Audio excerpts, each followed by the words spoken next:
جس طرح سے بنی اسرائیل میں یا اہل یہود اور اہل کتاب میں ہم دیکھتے ہیں کہ وہ کتابوں اور نبیوں کے آنے کے سلسلے سے واقف تھے، تو اس طرح سے نہیں تھے۔ اس لیے جب نبی کریم صلی اللہ علیہ وسلم کی یہاں آمد ہوئی اور نبی کریم صلی اللہ علیہ وسلم نے قرآن کی تلاوت کرنی شروع کی، ان لوگوں کو توحید کی طرف دعوت دینی شروع کی، آخرت کے بارے میں بتایا، تو مخالفین جو ہیں وہ امنڈ امنڈ کے آنے لگی۔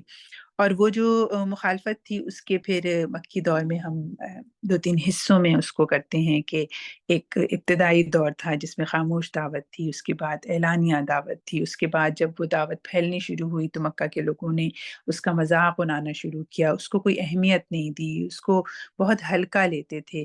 تو اس وقت بھی جو قرآن آیا وہ مکہ کے متوسط دور کا ہم کہتے ہیں کہ درمیانی دور کا تھا، لیکن اس کے بعد ایک دور ایسا آیا کہ جب دعوت تو پھیلتی گئی اور مکہ کے لوگ پریشان ہو گئے، وہ مذاق کی بھی حد سے گزر گئے اور اب انہوں نے تکلیفیں پہنچانی شروع کر دی، انہوں نے جسمانی تکلیفیں اور نبی کریم صلی اللہ علیہ وسلم کو قتل کے منصوبے بنانا شروع کر دی، اور اس طرح کی تکالیف سے صحابہ اور نبی کریم صلی اللہ علیہ وسلم سے گزرے تھے کہ اس کے بعد پھر اللہ تعالیٰ کی طرف سے ہجرت کا حکم آیا۔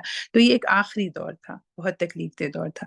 تو یہ جو صورتوں کا سلسلہ ابھی ہم پڑھ رہے ہیں یہ جو ہے وہ اس دور کا ہے کہ جو نسبتاً نبی کریم صلی اللہ علیہ وسلم پر بہت زیادہ مشکلات اور جس کی وجہ سے نبی کریم صلی اللہ علیہ وسلم کا دل بھی بہت یعنی دل شکستہ ہو جایا کرتے تھے، اور پھر اللہ تعالیٰ ان آیات میں نبی کریم صلی اللہ علیہ وسلم کو تسلی بھی دیتے ہیں انشاءاللہ تعالیٰ۔ ہم یہاں سے آغاز کر لیتے ہیں، ترجمہ پڑھنا شروع کرتی ہوں میں۔ اعوذ باللہ من الشیطان الرجیم، الف لام را، یہ آیات ہیں کتاب الہی اور قرآن مبین کی۔ بعید نہیں کہ ایک وقت وہ آ جائے جب وہی لوگ جنہوں نے آج دعوت اسلام کو قبول کرنے سے انکار کر دیا ہے پچھتا پچھتا کر کہیں گے کہ کاش ہم نے سر تسلیم خم کر لیا ہوتا۔ چھوڑو انہیں، کھائیں پیئیں مزے کریں اور بھلاوے میں ڈال رکھے ان کو جھوٹی امید، عنقریب انہیں معلوم ہو جائے گا۔ ہم نے اس سے پہلے جس بستی کو بھی ہلاک کیا ہے اس کے لیے ایک خاص مہلت عمل لکھی جا چکی تھی۔ کوئی قوم نہ اپنے وقت مقرر سے پہلے ہلاک ہو سکتی ہے نہ اس کے بعد چھوٹ سکتی ہے۔ یہ لوگ کہتے ہیں اے وہ شخص جس پر ذکر نازل ہوا ہے یقیناً دیوانہ ہے، اگر تو سچا ہے تو اپنے سامنے فرشتوں کو لے کیوں نہیں آتا؟ ہم فرشتوں کو یوں ہی نہیں اتار دیا کرتے، وہ جب اترتے ہیں تو حق کے ساتھ اترتے ہیں اور پھر لوگوں کو مہلت نہیں دی جاتی۔ اصل میں یہ جو مکہ کے لوگ تھے وہ مستقل نبی کریم صلی اللہ علیہ وسلم کی دعوت کے جواب میں یہ کہا کرتے تھے کہ ہم تو نہیں مان رہے، اور ہم جب نہیں مان رہے تو تم ہم پر پھر عذاب کیوں نہیں لے آتے ہو؟ اس لیے کہ جو مکی دور کی صورتیں ہیں اس میں مختلف جو پچھلی قومیں ہیں، عاد، سمود، قوم شعیب اور قوم لوط، اور ان کے اوپر جو عذاب آئے اور ان کی نافرمانیوں کے تذکرے تھے وہ سارا قرآن اتر چکا تھا۔ تو پھر یہ لوگ بھی کہتے تھے کہ اچھا اگر ہم بھی تم بھی اگر اللہ کے نبی ہو اور تمہارے اوپر بھی یہ کلام اللہ کی طرف سے آتا ہے اور ہم تمہاری بات نہیں مان رہے تو پھر تم عذاب کیوں نہیں لے آتے؟ تو یہ مطالبہ ان کا بہت زیادہ تھا، یعنی مستقل وہ عذاب مانگتے تھے کہ تم ہمارے یا فرشتے، یعنی یہ بھی ہم نے پڑھا کہ فرشتہ کیوں نہیں آ جاتا تمہاری گواہی دینے کے لیے، تمہاری شہادت دینے کے لیے، تمہاری سچائی کی گواہی دینے کے لیے؟ اس طرح سے ان کے مطالبات تھے۔ تو اللہ تعالیٰ یہاں کہہ رہے ہیں کہ دیکھو ہر چیز کا ایک وقت ہے نا، اور وہ وقت جب ختم ہوگا تو پھر یہ اللہ کو پتہ ہے کہ کب کیا کرنا ہے۔ اور دوسرا یہ کہ وہ اللہ تعالیٰ یہ کہہ رہے ہیں کہ ہم فرشتے کب اتارتے ہیں؟ جب اس امت کی مہلت کا وقت ختم ہو جاتا ہے، یعنی عذاب کے فرشتے۔ اور ہم جو پچھلی آپ لوگوں نے بھی سورہ اعراف اور جو مختلف صورتوں میں قصے پڑھے ہوں گے مختلف قوموں کے، اس میں یہی ہے کہ جب وہ مہلت ختم ہو جاتی ہے تب فرشتہ آتا ہے وہ اس عذاب کو لے کر۔ تو اس لیے اللہ تعالیٰ کہہ رہے ہیں کہ ہم فرشتوں کو یوں ہی تو نہیں اتار دیا کرتے، وہ جب اترتے ہیں تو حق کے ساتھ اترتے ہیں اور پھر لوگوں کو مہلت نہیں دی جاتی، یعنی ان کو عذاب دے دیا جاتا ہے۔ رہا یہ ذکر تو اس کو ہم نے نازل کیا ہے اور ہم خود اس کے نگہبان ہیں، ٹھیک ہے۔ اِنَّا نَحْنُ نَزَّلْنَا الذِّكْرَ وَإِنَّا لَهُ لَحَافِظُونَ، کہ یہ ذکر یعنی قرآن، تو قرآن ہم نے خود نازل کیا ہے اور ہم اس کے خود اس کے جو ہیں وہ حفاظت کرنے والے ہیں۔ یہ وہ اللہ تعالیٰ کی طرف سے یہ وہ ضمانت ہے جو ہمیں بھی پتہ ہے کہ اس قرآن کو اللہ تعالیٰ نے محفوظ رکھا ہے، نہ صرف اس قرآن کے عربک کو بلکہ اس کے معنی کو بھی، اس کی تفسیر کو بھی اور اس کے مفہوم کو بھی اللہ تعالیٰ نے خود گارنٹی دی ہے کہ یہ تبدیل نہیں ہو سکتا رہتی دنیا تک، قیامت تک بھی۔ اس کے بعد آگے دیکھتے ہیں کہ اے محمد صلی اللہ علیہ وآلہ وسلم، ہم تم سے پہلے بہت سی گزری ہوئی قوموں میں رسول بھیج چکے ہیں، کبھی ایسا نہیں ہوا کہ ان کے پاس کوئی رسول آیا ہو اور انہوں نے اس کا مذاق نہ اڑایا ہو۔ ٹھیک ہے، اب یہ نبی کریم صلی اللہ علیہ وسلم کو تسلی دے رہے ہیں کہ یہ کوئی نئی بات نہیں ہے لوگوں کے لیے، لوگ ایسے ہی کرتے ہیں کہ جب ان کے سامنے قرآن یا اللہ کی کتاب یا اللہ کا کلام آتا ہے یا کوئی نبی اترتا ہے اور ان کو سمجھاتا ہے، ان کی دنیا میں اس کو ڈراتا ہے اور آخرت کی بات کرتا ہے اور یہ بتاتا ہے کہ تمہاری یہ دنیا، یہ زندگی ختم ہو جائے گی اور اس کے بعد دوسری زندگی ہے، تو ہمیشہ ہی ان رسولوں کا مذاق اڑایا گیا ہے۔ مجرمین کے دلوں میں تو ہم اس ذکر کو اسی طرح سلاخ کے مانند گزارتے ہیں، یعنی یہ جو ذکر ہے یہ سکون کے بجائے ان کو تکلیف دیتا ہے، وہ اس پر ایمان نہیں لایا کرتے۔ قدیم سے اس قماش کے لوگوں کا یہی طریقہ چلا آ رہا ہے، یعنی یہ پرانا طریقہ ہے، یہ ایسے ہی کیا کرتے ہیں۔ اگر ہم ان پر آسمان کا کوئی دروازہ کھول دیتے اور وہ دن دہاڑے اس میں چڑھنے بھی لگتے، تب بھی وہ یہی کہتے کہ ہماری آنکھوں کو دھوکا ہو رہا ہے، بلکہ ہم پر جادو کر دیا گیا ہے۔ یعنی وہ اگر اللہ کا کوئی معجزہ ایسا بھی دیکھ لیں کہ ہر چیز سامنے ہو، تب بھی وہ یہی کہیں گے کہ یہ اللہ کا دھوکا ہے، یہ آنکھوں کا دھوکا ہے، بلکہ ہم پر جادو کر دیا گیا ہے۔ یہ ہماری کار فرمائی ہے کہ آسمان میں ہم نے بہت سے مضبوط قلعے بنائے، ان کو دیکھنے والوں کے لیے مزین کیا اور ہر شیطان مردود سے ان کو محفوظ کر دیا۔ کوئی شیطان ان میں راہ نہیں پا سکتا الا یہ کہ کچھ سنگن لے لے، اور جب وہ سنگن لینے کی کوشش کرتا ہے تو ایک شعلہ روشن اس کا پیچھا کرتا ہے۔ یہ اللہ تعالیٰ نے آسمان کا جو ذکر کیا ہے، اس کا ذکر اور صورتوں میں بھی ہمیں ملتا ہے۔ یہاں پر بات جو ہے وہ یہ بتائی جا رہی ہے کہ جو آسمان اللہ تعالیٰ نے بنایا ہے یہ ہماری انسان کی حفاظت کے لیے بنایا ہے۔ اور دوسرا اس کا کام یہ ہے کہ یہ شیاطین جو دعویٰ کرتے ہیں مستقبل کا، جو قسمت بتانے کا دعویٰ کرتے ہیں، کاہن اور نجومی اور یہ سب، جو ہمارے دور میں بھی اور اس وقت بھی وہ لوگ ان چیزوں پر بہت بلیو کیا کرتے تھے، تو ان کو کون سکھاتا تھا؟ شیاطین سکھاتے تھے۔ اور وہ جو شیاطین سکھاتے تھے ان کا یہ دعویٰ تھا کہ وہ غیب کی خبریں جانتے ہیں۔ تو اللہ تعالیٰ یہ بتا رہے ہیں کہ یہ جو آسمان ہم نے بنایا ہے تمہارے اوپر، یہ اسی لیے ہے کہ یہ شیاطین کی پہنچ سے یعنی اللہ تعالیٰ اور اللہ تعالیٰ جو ملاء الاعلیٰ کے فیصلے ہوتے ہیں ان تک ان شیاطین کی پہنچ نہیں ہے۔ اس آسمان کو بنانے کا مقصد یہی ہے، ایک تو یہ حفاظت کرتا ہے، دوسرا یہ خوبصورتی یعنی حفاظت کرتا ہے شیاطین سے، اور دوسری یہ کہ یہ خوبصورت بھی ہے۔ جیسے سورہ ملک میں بھی ہم پڑھتے ہیں نا، وَلَقَدْ زَيَّنَّا السَّمَاءَ الدُّنْيَا بِمَصَابِيحَ وَجَعَلْنَاهَا رُجُومًا لِلشَّيَاطِينِ، کہ یہ جو آسمان ہم نے بنایا ہے یہ خوبصورتی کے لیے بھی بنایا ہے اور یہ شیاطین سے یعنی کو پتھراؤ بھی کیا جاتا ہے۔ اچھا، اس کی سورہ صافات میں ہم دیکھتے ہیں، سورہ حجر میں یہاں پر بھی تذکرہ ہے، سورہ جن میں بھی ان باتوں کا تذکرہ ہے کہ اللہ تعالیٰ نے یہ جو آسمان کو شیاطین کی پہنچ سے محفوظ بنایا ہے، اور حفاظت ہمارے لیے دوسری طرح سے یہ ہے کہ مستقل آسمان سے جو شہاب ثاقب گرنے کا سلسلہ ہوتا ہے وہ زمین تک نہیں پہنچتے۔ یعنی اگر ہم اس میں سائنسی تحقیق اور اس پر جائیں تو ہمیں پتہ چلتا ہے کہ تقریباً روزانہ ہی 10 کھرب جو شہاب ثاقب ہیں وہ ٹوٹ کے زمین کی طرف گرتے ہیں، لیکن اس کو ہماری آنکھ نہیں دیکھ سکتی۔ دوربین سے اور مختلف اعلیٰ جات سے دیکھنے پر پتہ چلتا ہے کہ مستقل ایک دن کے اندر ہی اتنی تعداد میں، کروڑوں کی تعداد میں جو شہاب ثاقب ہیں وہ زمین کی طرف اوپر سے گرتے رہتے ہیں۔ اور یہ اللہ تعالیٰ نے طریقہ بنایا ہے شیاطین کو نہ پہنچنے کا، ایک طرح سے کہ وہ آسمان تک پہنچ سکیں۔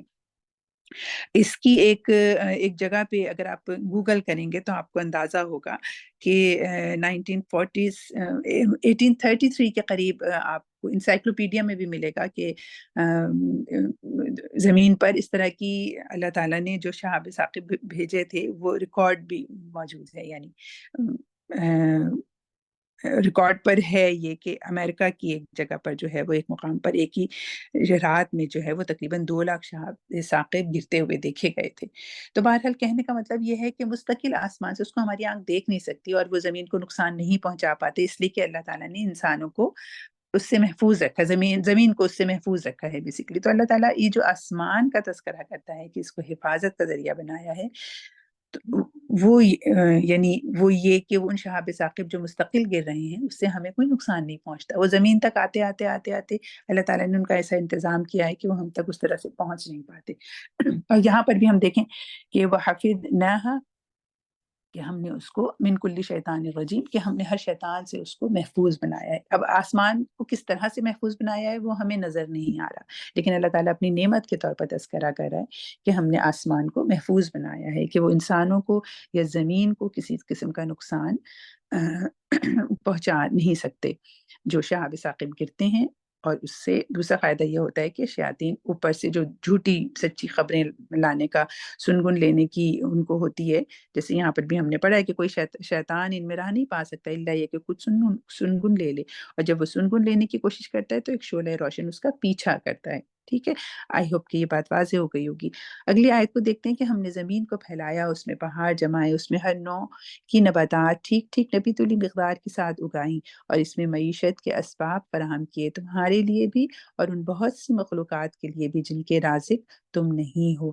تو آسمان کا ذکر کرنے کے بعد اللہ تعالیٰ زمین کی طرف کہہ رہے ہیں کہ اس زمین کو بھی اللہ تعالیٰ نے کیسے تمہارے لیے رزق کا بندوبست کیا ہے، تمہارے لیے انسانوں کے لیے، اس میں پہاڑ جمائے کہ یہ مستقل ہل بھی رہی ہے، لیکن اس میں ہم دیکھتے ہیں کہ ہمیں سکونت اور سکینت بھی حاصل ہے کہ ہم سکون سے ہیں، اور معیشت کا انتظام کیا ہے۔ کوئی چیز ایسی نہیں جس کے خزانے ہمارے پاس نہ ہوں، اور جس چیز کو بھی ہم نازل کرتے ہیں ایک مقرر مقدار میں نازل کرتے ہیں۔ بارآور ہواؤں کو ہم ہی بھیجتے ہیں، پھر آسمان سے پانی برساتے ہیں اور اس پانی سے تمہیں سیراب کرتے ہیں۔ اس دولت کے خزانے دار تم نہیں ہو۔ زندگی اور موت ہم دیتے ہیں اور ہم ہی سب کے وارث ہونے والے ہیں۔ پہلے جو لوگ تم میں سے گزرے ہیں ان کو بھی ہم نے دیکھ رکھا ہے، اور بعد کے آنے والے بھی ہماری نگاہ میں ہیں۔ یقیناً تمہارا رب ان سب کو اکٹھا کرے گا، وہ حکیم بھی ہے اور علیم بھی ہے۔ تو یہ ساری دلائل جو دیے جا رہے ہیں وہ کس بات پہ؟ کہ یقیناً اللہ تعالیٰ نے، اگر اللہ تعالیٰ نے ایک دفعہ یہ سب چیزیں پیدا کی ہیں تو دوبارہ زندگی دینا اور دوبارہ تم لوگوں کو اٹھا کے اکٹھا کرنا اس کے لیے کوئی ناممکن بات نہیں ہے۔ ہم نے انسان کو سڑی ہوئی مٹی کے سوکھے گارے سے بنایا۔ اب یہاں پر انسان کی پیدائش کا تذکرہ ہے، جو کہ قرآن میں مختلف جگہوں پر کم و بیش 7 دفعہ آیا ہے، اور اس سے پہلے جنوں کو ہم آگ کی لپٹ میں پیدا کر چکے تھے۔ پھر یاد کرو کہ اس موقع پر جب تمہارے رب نے فرشتوں سے کہا کہ میں سڑی ہوئی مٹی کے سوکھے گارے سے ایک بشر پیدا کر رہا ہوں، جب میں اسے پورا بنا چکوں اور اس میں اپنی روح سے کچھ پھونک دوں تو تم سب اس کے آگے سجدے میں گر جانا۔ چنانچہ تمام فرشتوں نے سجدہ کیا سوائے ابلیس کے، اس نے سجدہ کرنے والوں کا ساتھ دینے سے انکار کر دیا۔ رب نے پوچھا اے ابلیس تمہیں کیا ہوا کہ تو نے سجدہ کرنے والوں کا ساتھ نہ دیا؟ اس نے کہا میرا یہ کام نہیں ہے کہ میں اس بشر کو سجدہ کروں جسے تو نے سڑی ہوئی مٹی کے سوکھے گارے سے پیدا کیا ہے۔ اچھا آپ یہ دیکھیں یہاں پر اللہ تعالیٰ نے تو جو ساری گفتگو یہاں پر بتائی اور مختلف حصوں میں بھی ہم پڑھتے رہے ہیں، لیکن ابھی میں یہیں کی بات کروں گی کہ اللہ تعالیٰ نے کیا کہا۔ سوکھے گارے سے جب انسان کو پیدا کیا تو یہ کہا کیا، اور اس میں پھر اپنی طرف سے روح پھونکی۔ ٹھیک ہے، تو پہلے تو بنایا، پھر اس کو بیلنسڈ کیا، پھر اس میں اپنی طرف سے روح پھونکی، یعنی انسان کی تخلیق کے یہ مراحل اللہ تعالیٰ بنا رہے ہیں نا، اور اس بات کا تذکرہ اس نے فرشتوں سے کیا اور مطالبہ کیا کہ تم نے سجدہ کرنا ہے۔ اچھا جب ابلیس نے انکار کیا تو اس نے ان ساری باتوں کو اگنور کر کے کس چیز کو ہائی لائٹ کیا؟ اس نے کہا کہ میں تو نہیں سجدہ کروں گا، اس لیے کہ میں جو بشر مٹی سے بنا ہے اس کو میں سجدہ نہیں کر سکتا، اس لیے کہ وہ آگ سے بنا تھا اور وہ سمجھتا تھا کہ آگ زیادہ بہتر ہے۔ لیکن آپ یہ دیکھیں اس نے کس چیز کو اگنور کیا، اس نے اس ساری بات کو اگنور کر کے انسان کی جو خاصیت ہے، انسان کو جو اللہ تعالیٰ نے دی کہ مٹی سے بنانے کے بعد اس میں اپنی طرف سے روح پھونکی، اور اس وجہ یعنی یہ سارے سٹیپس بتانے کے بعد اللہ تعالیٰ نے فرشتوں سے مطالبہ کیا کہ تم سجدہ کرو، لیکن ابلیس نے اس چیز کو اگنور کر دیا بالکل کہ اس میں اللہ تعالیٰ نے اپنی طرف سے روح پھونکی ہے، بلکہ اس نے صرف اس مٹی کی بات کو تذکرہ کیا اور اس کو وجہ یعنی انکار جو ہے وہ اس نے بنایا کہ میں تو اس کو سجدہ نہیں کر سکتا، اس لیے کہ اس کو آپ نے تو مٹی سے بنایا ہے اور میں جو ہوں وہ اس نے بہرحال تکبر کیا، حسد کیا، اور اس بات کا ہمیں اندازہ ہے، اگنور کیا اس چیز کو، اس کی اہمیت کو، انسان کی اہمیت کو۔ اس کے بعد رب نے فرمایا اچھا تو نکل جا یہاں سے، کیونکہ تو مردود ہے اور اب روز جزا تک تجھ پر لعنت ہے۔ اس نے عرض کیا میرے رب یہ بات ہے تو پھر مجھے اس روز تک کے لیے مہلت دے جب کہ سب انسان دوبارہ اٹھائے جائیں گے۔ اس نے اللہ تعالیٰ سے مہلت مانگی، فرمایا اچھا تجھے مہلت ہے اس دن تک جب تک وقت اس دن تک جس کا وقت ہمیں معلوم ہے. ٹھیک ہے، یعنی اللہ تعالیٰ کو اس کا معلوم ہے وقت.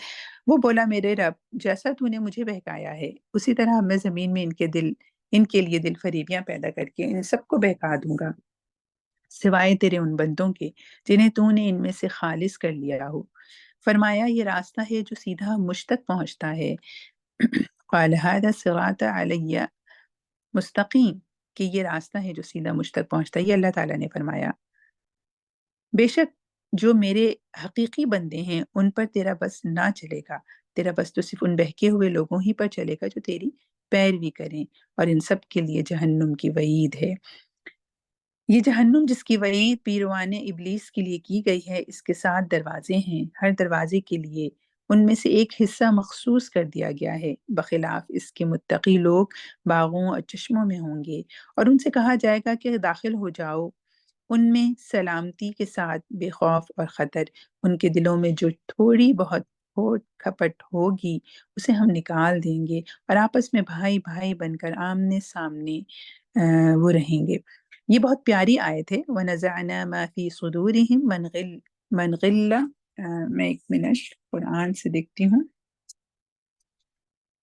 وَنَزَعْنَا مَا فِي صُدُورِهِم مِّنْ غِلٍّ إِخْوَانًا عَلَى سُرُرٍ مُتَقَابِلِينَ. یہ جنت کی نعمتوں میں سے ایک بہت بڑی نعمت ہے جہاں پر ہم اور نعمتوں کا تذکرہ بار بار پڑھتے ہیں. بہتی ہوئی نہریں ہوں گی، اونچی جگہ پر گھر ہوں گے اور ہر طرح کے پھل ہوں گے اور ہر طرح کی مرضی اور خواہش پوری کی جائے گی.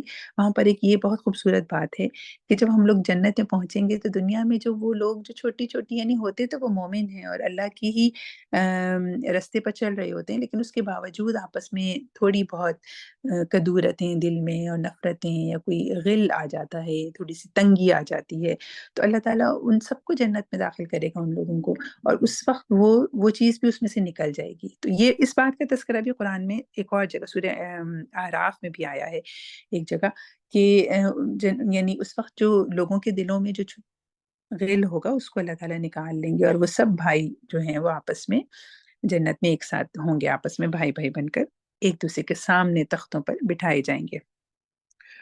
انہوں نے آگے چلتے ہیں. ہاں، انہیں نہ وہاں کسی مشقت سے پالا پڑے گا اور نہ وہ وہاں سے نکالے جائیں گے. اے نبی صلی اللہ علیہ وآلہ وسلم میرے بندوں کو خبر دے دو کہ میں بہت درگزر کرنے والا اور رحیم ہوں، مگر اس کے ساتھ میرا عذاب بھی نہایت دردناک ہے.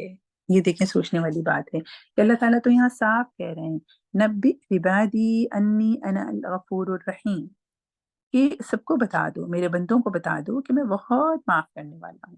وَأَنَّ عَذَابِي هُوَ الْعَذَابُ الْأَلِيمُ، لیکن میرا عذاب بھی بہت دردناک ہے. تو یہ دونوں پہلو ساتھ ساتھ ہیں. جس طرح سے ہم نے سورہ فاتح میں بھی پڑھتے ہیں نا الحمدللہ کے بعد الحمدللہ رب العالمین الرحمن الرحیم مالک یوم الدین، تو وہ اس میں بھی اللہ تعالیٰ دونوں سائڈ بتا رہے ہیں کہ وہ رحمان الرحیم بھی ہے لیکن وہ اتھارٹیٹیو بھی ہے، وہ مالک بھی ہے اس دن کا، اور وہ حساب کتاب بھی لے گا. تو وہ حساب کتاب کے نتیجے میں پھر عذاب اور جزا دونوں دے گا. یہاں پر بھی ہم عموماً اپنی سوچوں میں اور اپنے لائف سٹائل میں ہم اللہ تعالیٰ کا ایک پہلو تو ساتھ رکھتے ہیں کہ وہ غفور الرحیم ہے، which is good, which is fine، کہ ہمیں سوچنا چاہیے کہ ہم سے کوئی گناہ ہو جائے گا تو اللہ تعالیٰ معاف کرنے والا ہے. ہمیں ایک امید رہتی ہے اللہ سے اور ہم مایوس نہیں ہوتے، اور ہم جتنے بھی گناہ گار ہو جائیں، جتنی بھی غلطیاں کر لیں، ہم پھر پلٹ کے اللہ کی طرف آتے ہیں. تو یہ بہت اچھی بات ہے کہ ہم اللہ تعالیٰ کو غفور الرحیمیت جو ہے وہ اپنے ذہن میں رکھیں، لیکن اللہ تعالیٰ کے عذاب کو بھی بھولے نہ. ہمیں یہ بھی پتہ ہو کہ اگر ہٹ دھرمی دکھائیں گے، اگر ہم مان کے نہیں دیں گے تو پھر اللہ تعالیٰ کا عذاب بھی آتا ہے. اور یہاں پر یہ دونوں پہلو ہیں، امید بھی ہے، ہوپ بھی ہے اور ڈر بھی ہے. اور یہی اللہ تعالیٰ نے کہا ہے نبی کریم صلی اللہ علیہ وسلم کو کہ بتا دو میرے بندوں کو میں غفور الرحیم بھی ہوں لیکن میرا عذاب بھی بہت دردناک ہے، میرا عذاب بھی جو ہے وہ دردناک ہے. آگے چلتے ہیں. اور انہیں ذرا ابراہیم علیہ السلام کے مہمانوں کا قصہ سناؤ. جب وہ آئے ان کے ہاں اور کہا سلام ہو تم پر، تو اس نے کہا ہمیں تم سے ڈر لگتا ہے. یہ وہ کون سا قصہ ہے؟ جب حضرت ابراہیم کے پاس 2 فرشتے آئے تھے انسانوں کی شکل میں، تو اس لیے اللہ تعالیٰ ان کو مہمان کہہ رہے ہیں، اور حضرت ابراہیم بھی ان کو انسان ہی سمجھے تھے اور ان کے لیے وہ کھانے پینے کا انتظام کرنے کے لیے چلے گئے تھے. انہوں نے جواب دیا ڈرو نہیں، ہم تمہیں ایک بڑے سیانے لڑکے کی بشارت دیتے ہیں.